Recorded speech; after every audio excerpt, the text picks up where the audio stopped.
What was that about? What's she doing? Here is your first one. Oh no. Occasionally called Stan and Oliver, what slapstick duo built a career out of contrasting silhouettes?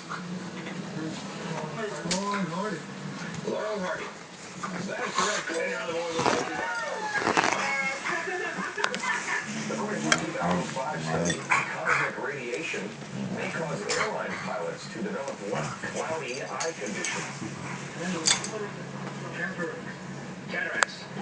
Cataracts is correct. All right. 2 for 2, you've got $100. Let's see if we can go 3 for 3.